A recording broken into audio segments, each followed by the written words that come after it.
As we stride our way into 2019, decent value budget gaming monitors are becoming increasingly easy to get your hands on, even if your upper limit is around that £200 price point. The catchily titled HG244PJB from Taiwanese company Hannspree is one of the latest gaming displays to just about squeeze its way into that price bracket at 199 quid. And this 24-inch panel seems to sport most of the main features that you'd expect from a gaming monitor these days, such as a full HD resolution and 144Hz refresh rate. So is the Hannspree HG244 yada yada yada actually a decent value budget gaming monitor? Well, here is our full in-depth review. So thankfully the setup is pretty straightforward. All you basically need to do is connect the panel to the base using a crosshead screwdriver and you're golden. The design is absolutely fine for a budget panel. You can swivel the screen around and rotate it a full 90 degrees into portrait mode on demand. And the display also slides up and down on its spine to match your eye level. The rigidity levels are good for now, and we certainly didn't see any unwarranted slippage. We've got no complaints with the stand either. It really may not look like much, but you'd have to smack the Hannspree monitor pretty hard to get this thing to topple over.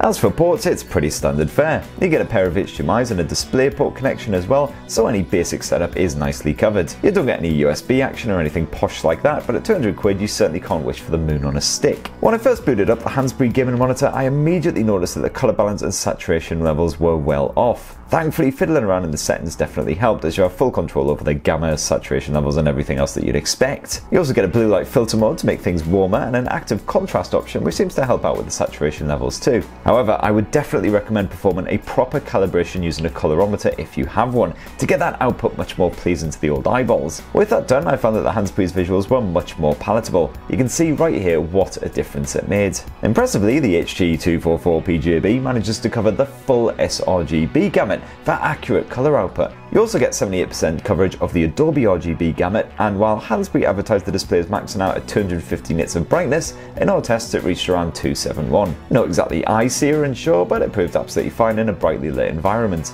Now, while 24 inches seems a little meagre compared with some of those ridiculously stretched efforts currently doing the rounds, I found this gaming monitor perfectly spacious for a quick blast on an FPS or some other fast-paced title. The 144Hz refresh rate makes for smooth results, while the adaptive sync support keeps the monitor working at the same pace as your graphics card, so you don't get any weird distortion or tearing. And those Full HD visuals are perfectly crisp for this size of monitor too, serving up quite detailed graphics. That said, those blacks could definitely be deeper. You'll need to spunk up a bit more cash for sharper contrast and full-on HDR visuals. This Hannspree gaming monitor even comes with a pair of built-in stereo speakers, though as you'd expect from a budget gaming panel, it's not exactly stupendous quality. If you close your eyes during a blast on battlefield, you won't exactly be transported to a war-torn landscape surrounded by tanks and mortars and stuff like that. You'll probably just think that a couple of pigeons nearby are having a farting competition. Still, anyone who's constructing a budget-friendly gaming rig simply needs to add a half-decent pair of proper speakers, and the AV output will actually be pretty damn respectable. Sorry, there is my full Hannspree HG244JB, whatever it is,